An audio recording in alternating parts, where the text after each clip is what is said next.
In what I would consider his magnum opus, Barbarossa spoke about the Voyager, and specifically the welcome message from humanity to the universe we sent on board. He focused on three images in particular, which he considered to be the most important images ever captured in our human history, depicting the birth of the human male and the transfer of knowledge from father to son. It's inspiring stuff, but we really have to ask the question whether we were truly honest about the representation of ourselves that we sent out into the universe on Voyager. The Voyager Golden Record contains no reference to war. Like it or not, war is a central component to human history and our human present. In C.S. MGTOW's video, The New Malthusian Trap, he laments the fact that we really haven't progressed a great deal in the last 40 years. Progress has more or less plateaued, and the planes and cars that we travel in today are in fact the same basic design that existed in the 70s. Believe it or not, the Boeing 747 first flew in 1969, and it's still one of the most common airliners in service today.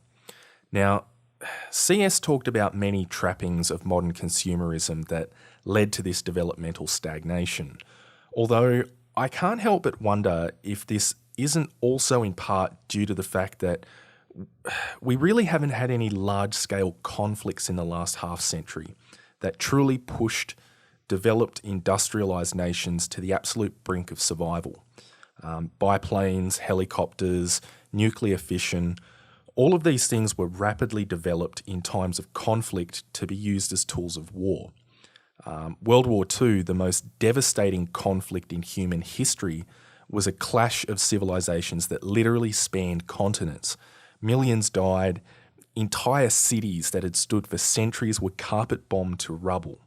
Yet, over that 6-year conflict, as a matter of survival, tremendous leaps were made in medicine, mechanical engineering, rocket science, and computing.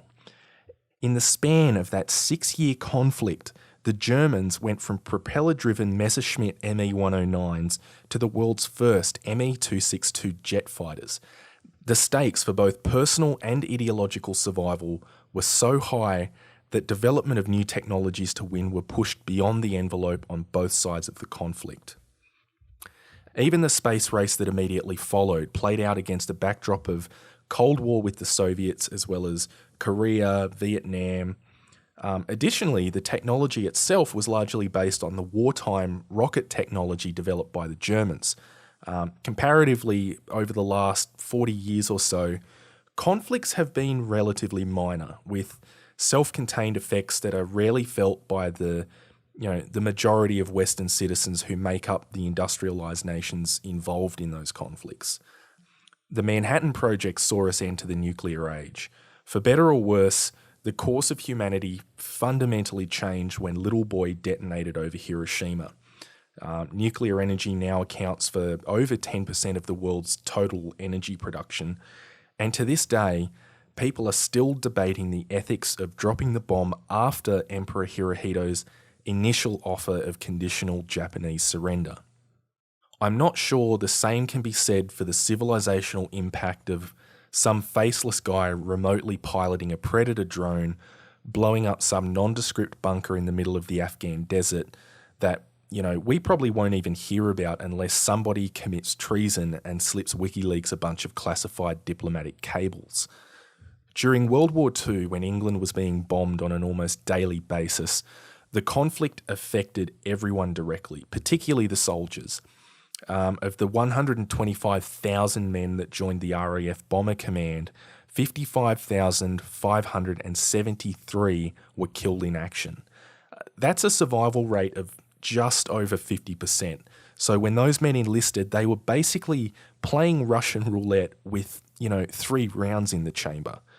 Comparatively, there is virtually zero risk to a modern drone pilot sitting at a computer 1,000 miles from the front line. I guess if he's unlucky, he might risk spilling a hot cup of coffee on himself.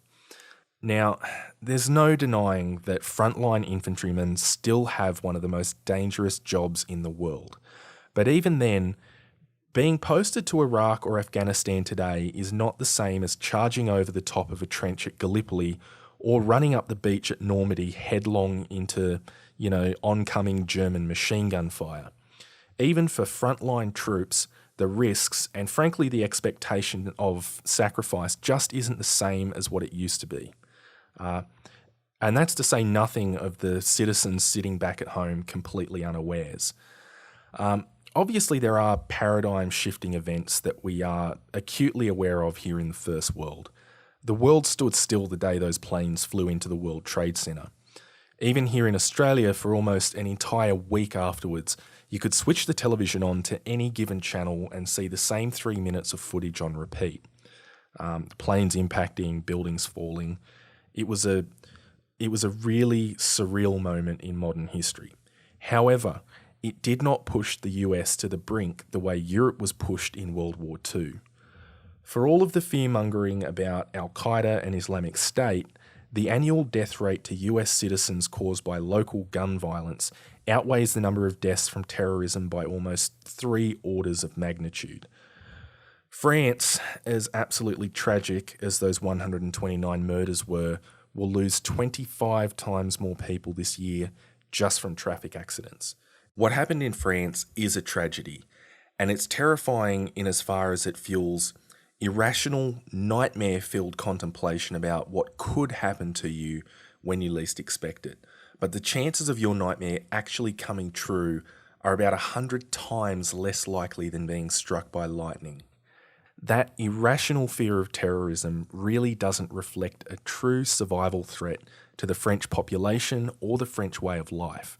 Not in the same way the Nazi panzer divisions did when they rolled into the heart of Paris in 1940. Despite our ever-growing fear of terrorism, some guy rolling around in the desert on the back of a Hilux ute with a rusty Cold War 50 cal really poses no immediate threat to Western civilization. The truth is that, as individuals, we are safer now than we have ever been in all of human history. And I think on some unconscious level, we must recognise this. I mean, as a population, we're scared. Specifically, women are scared. So much so that they're now claiming they need protection from office air conditioning. But that's really a topic for another video. Despite our costly and continued political placation of women's desperate, irrational need to feel safe, the threat just isn't real enough to actually trigger a civilizational fight or flight response in men. We're not scared enough yet for men, the builders and drivers of civilization, to actively push for the rapid development of like a functional pulse detonation engine to replace the 60-year-old turbojets we developed during World War II. Now, I agree with CS that our developmental stagnation is worrying. But the far more terrifying question for me is what happens if we are pushed past this point of stagnation. Stagnation is not ideal, but where will future technology lead us if the major advances are fundamentally fueled by widespread conflict? Muskets turned into repeater rifles, horses turned into tanks, biplanes became jets, which became remote-controlled drones. Technology continues to advance in such a way that, for those that control it at least, the risk of casualties are moving inversely to the scope of destruction they can cause, which is, it's all well and good for, reputedly benevolent superpowers who just want to spread peace and democracy. But as a species, we fundamentally crossed a threshold with the Manhattan Project that has put all of humanity equally at risk. See, for all the good that nuclear energy has done for us, the term weapon of mass destruction is not a misnomer. At the height of the Cold War, we basically had enough thermonuclear weapons pointed at each other that we could have effectively wiped out human life on Earth. If not from the initial firestorm, then the radioactive fallout that followed. Our very concept of warfare changed with that technology. During the Cold War, we fundamentally moved past any pretext of winning and losing and set a new goal of mutually assured destruction. And we came dangerously close to achieving that goal. From Wikipedia, on 26th of September 1983, The nuclear early warning system of the Soviet Union twice reported the launch of American Minutemen intercontinental ballistic missiles from bases in the United States. These missile attack warnings were correctly identified as a false alarm by Stanislav Yevgrafovich Petrov, an officer of the Soviet Air Defense Forces. This decision is seen as having prevented a retaliatory nuclear attack based on erroneous data of the United States and its NATO allies, which would have likely resulted in nuclear war and the deaths of hundreds of millions of people. Investigation of the satellite warning system later confirmed that the system had malfunctioned. The incident occurred at a time of severely strained relations between the United States and the Soviet Union. Only 1 week earlier, the Soviet military had shot down a South Korean passenger jet, Korean Airline Flight 007, that had strayed into Soviet airspace, killing all 269 people on board. Many Americans were killed, including US Congressman Larry McDonald. Now, this next quote puts the incident into spine-chilling context for me. Bruce Blair, an expert on Cold War nuclear strategies and former president of the World Security Institute in Washington, D.C., says, the American-Soviet relationship at the time had deteriorated to a point where the Soviet Union is a system, not just the Kremlin, not just the Soviet leader Yuri Andropov, not just the KGB, but as a system was geared to expect an attack and to retaliate very quickly to it. It was on hair-trigger alert. It was very nervous and prone to mistakes and accidents. The false alarm that happened on Petrov's watch could not have come at a more dangerous, intense phase in US-Soviet relations. That's how close we came to total annihilation in 1983. A hair trigger, a false alarm. It could have gone very, very badly for humanity, not as a collection of warring nations, but as an entire planet-bound species. I personally hope we don't become entrenched in a new Malthusian trap. I hope we progress to a Type 2 civilization. I hope we one day get off this rock and colonize other planets in our solar system. Perhaps we'll even be able to leave our solar system and step into the universe, not with robotic drones, but as an actual spacefaring species. But if we do get past this current developmental slump we're in, the equally terrifying possibility is that our intelligence itself and its ability to create and explore biosphere-destroying technology represents something of an evolutionary termination point. I've often pondered the possibility of, extraterrestrial life in the universe. The Drake equation makes a lot of sense to me. There is almost certainly alien life out there somewhere, but if they're anything like us, I'm not sure we'll ever get the chance to meet them before they destroy themselves, and the same may happen to us. I guess you could imagine a hypothetically peaceful species all working together, but assuming Darwinian evolution within a harsh struggle of nature works the same way on that hypothetical planet as it did here, I don't think that would be the case. Everything I've seen and everything I know about the world tells me that progress, both biological and civilizational, arises from adversity. It's something of an oversimplified description of evolution, but nonetheless, there is a foundational truth to the saying, survival of the fittest. Talking in terms of the Kardashev scale, which basically categorizes civilizational advancement by the ability to produce or harness power, the power required to destroy a planet's biosphere is always going to be arrived at well before the power to adequately leave and colonize other planets. Once a species that thrives on conflict develops technology powerful enough to wipe themselves out, you've got to ask, how many generations of further conflict can they possibly survive after that point? If we ever want to survive and progress past this possible evolutionary termination point, we need to do better than a never-ending arms race where paradigm-shifting advancement is only a byproduct of human conflict. Now, I know this has been somewhat of a pessimistic video, but I don't think it's all doom and gloom either. The last century and a half of industrialization, up to and including the nuclear age, has been a tumultuous learning curve, Our roles in life, especially our gender roles, have changed dramatically, almost on a decade by decade basis. But I think things are finally starting to stabilise. I think we're starting to see a light at the end of the tunnel. And I think Japan gives us a pretty good glimpse of what that light may look like. Some estimates put the percentage of herbivore men in the 20 to 35-year-old demographic at around 60%. That's almost a two-thirds majority. This is important, not because it's the age demographic for starting families or the age for building future career prospects or whatever, but because 20 to 35 is also the common age demographic for military conscription. See, if the Japanese government turned around tomorrow and decided, they wanted to have another crack at conquering China, I don't think that shit would fly the way it did in 1937. Their society has changed too much. Specifically, men have changed. Japanese men have woken up from a 1,000-year slumber of traditionalism, feudalism, and imperialism to a world of readily available internet pornography and robotic farming.